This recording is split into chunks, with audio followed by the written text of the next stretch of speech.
916 12th Street.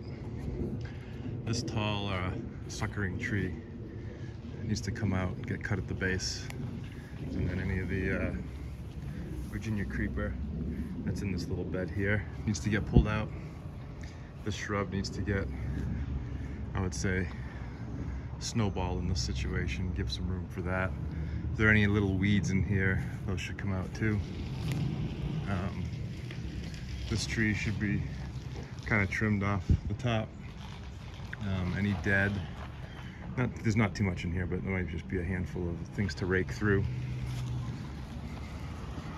Property line is this fence post. It's kind of a fence along, so right in here to this side we'll hand weed that.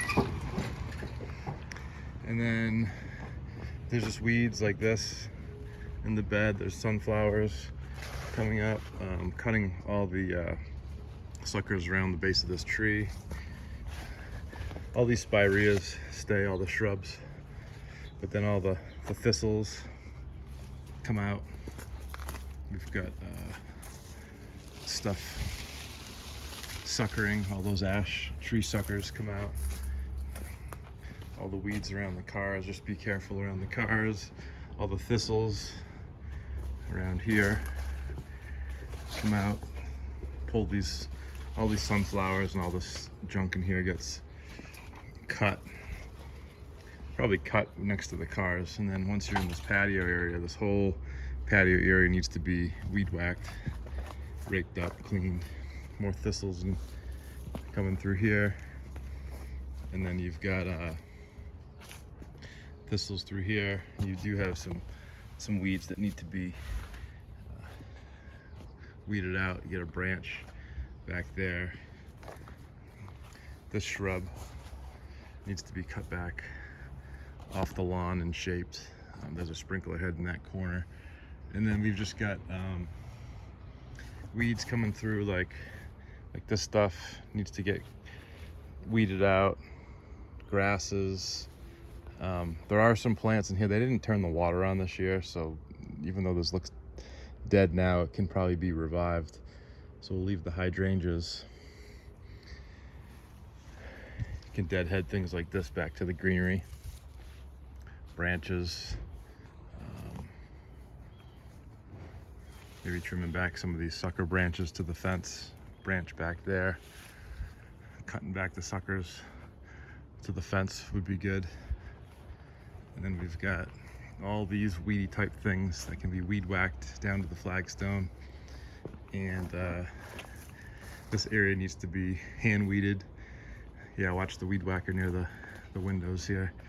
And then the leaves need to be cleaned up, blown. This area weed whacked as well. And then we've got this this butterfly bush can be cut back to with the greenery, more thistles. And we've got to do this in between spot, in between the railing and the fence. Looks like they have grapes. There's grapes. That's more Virginia creeper. So pull some of the weeds in here. You've got English ivy, so that all stays.